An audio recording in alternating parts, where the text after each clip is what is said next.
Hello, my name's Gary Welch, and I'm very excited to be sharing with you my latest project. So, let's go. Here's a quick preview of some of the presets to give you an idea what CellGen can do. We're going to need two things: the free Substance Player and the latest plugin for your app. Open up Substance Player, browse to the CellGen v40 file.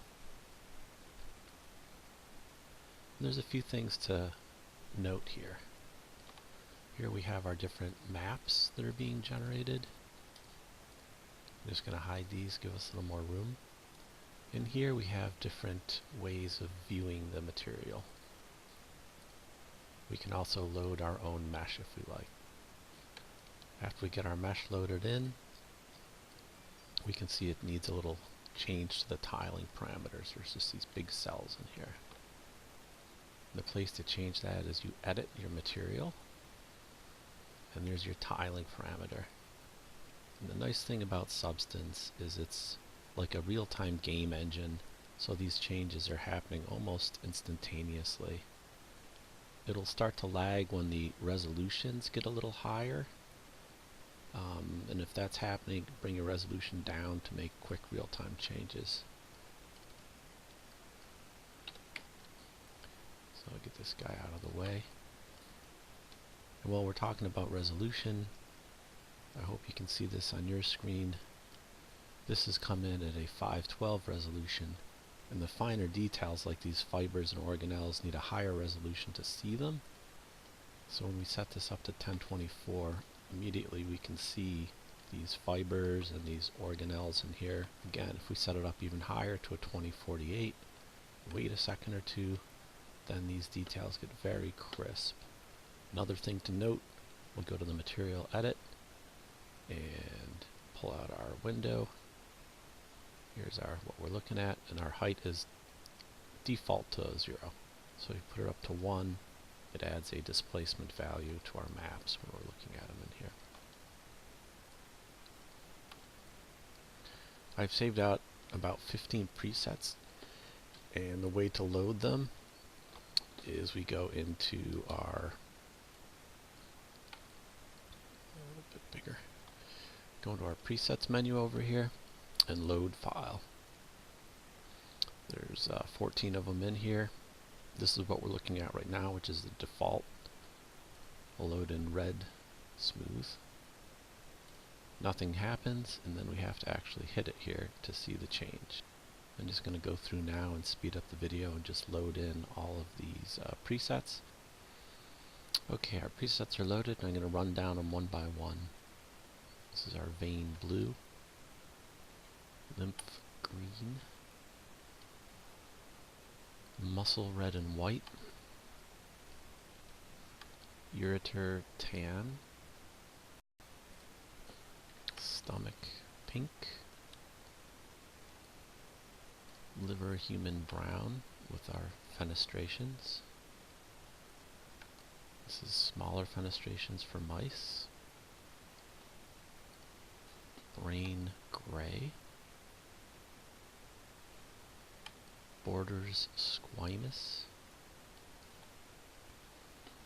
Disease cancer with our larger nuclei. Angiogenesis with our gaps between our endothelial cells. Spider bite green. More of just a book cartoony example here. Once you've made your presets and you're happy with them, then these can be saved out as a mel script to Maya. These belong in your documents, Maya, 20, whatever, presets, attribute presets, substance. And you can save your file here.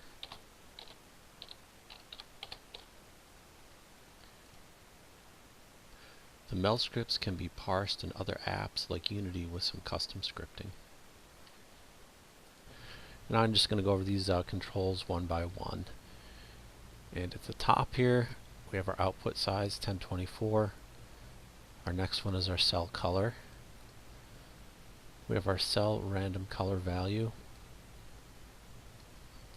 And I'll set this into more of a neutral color so we can see what that's doing here. We also have a random hue, which as we change our hue value, it randomizes the color pattern. We have our random dark light, which is at 2.5. You increase it, you can see what this does. Next we're going to look at the border blur value. And if we jack it all the way up, the borders get completely blurred. And step it down, all the way down to nothing. You get these very sharp borders. So the next value to look at is the border bevel. Now this one works in conjunction with the hill's large uneven heights. So I'm going to set this down to 0 just so we can look at our border bevel. If we bring it down to nothing, get a very soft effect. We have our border blur value.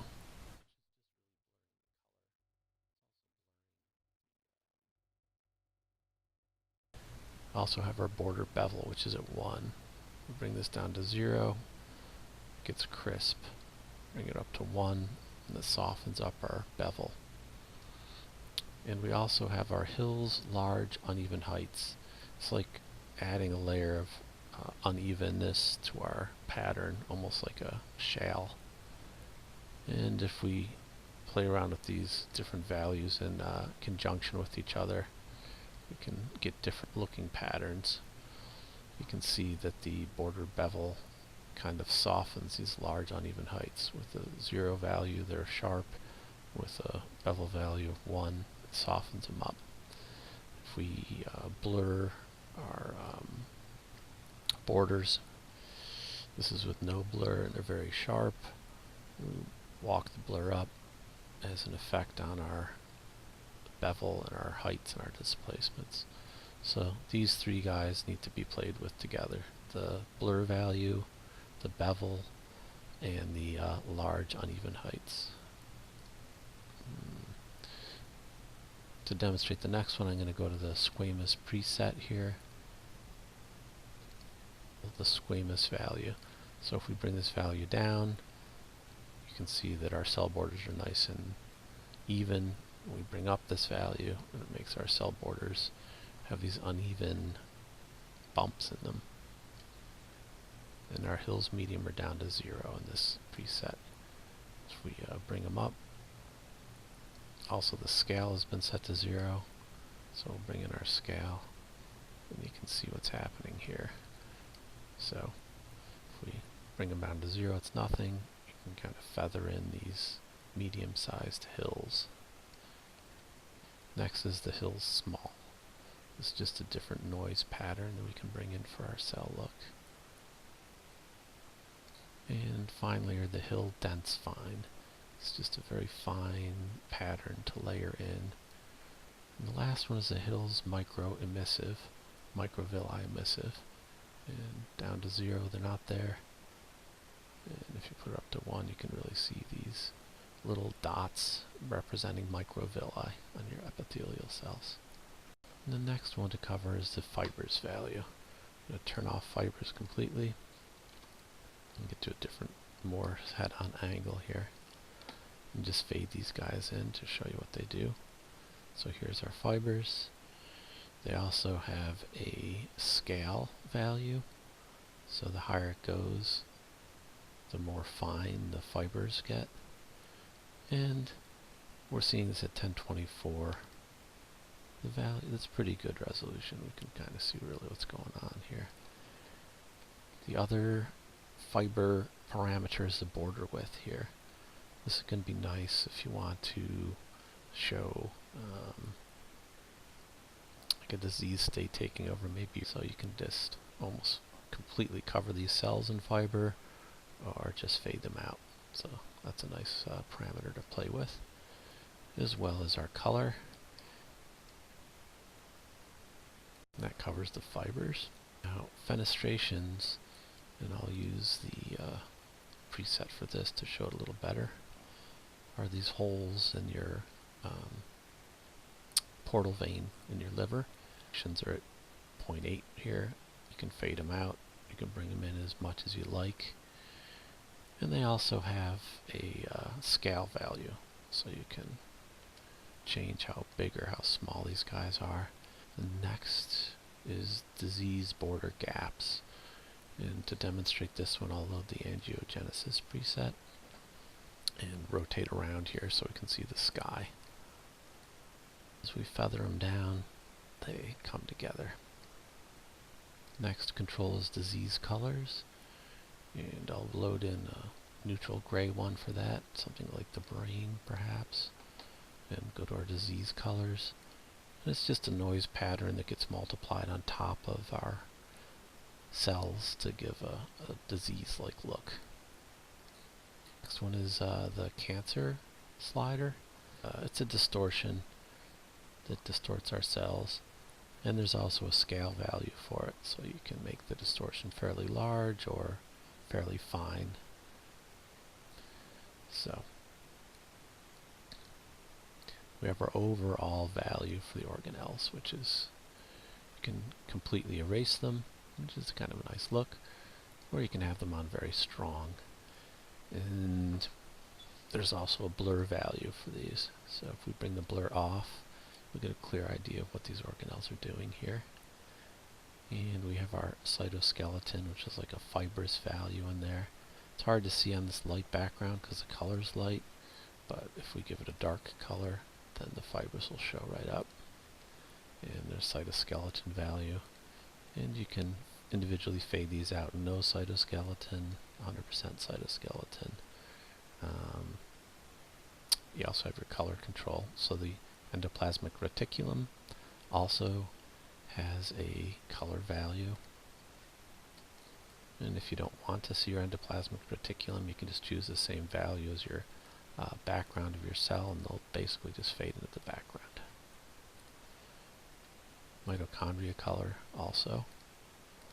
So these colors are relatively pure. They're not being affected by the background color of the cell. They're standing on their own. The vacuole color, so if you were to set it to white, the vacuole colors also stand on their own. These guys really will pop out. They're not just going to blend into the background. And we have our nuclei value. So in here we have a nuclei value of 1. Let's give it a nuclei value of 0. And again, this is not a multiply value. This is whatever color you choose. It will render out your color for you. We also have our blur value. So with no blur value, it's very sharp edge. The scale expands the border of these nuclei, and then blur the nuclei. And the next details are parameters to go over the roughness details, which are the last ones.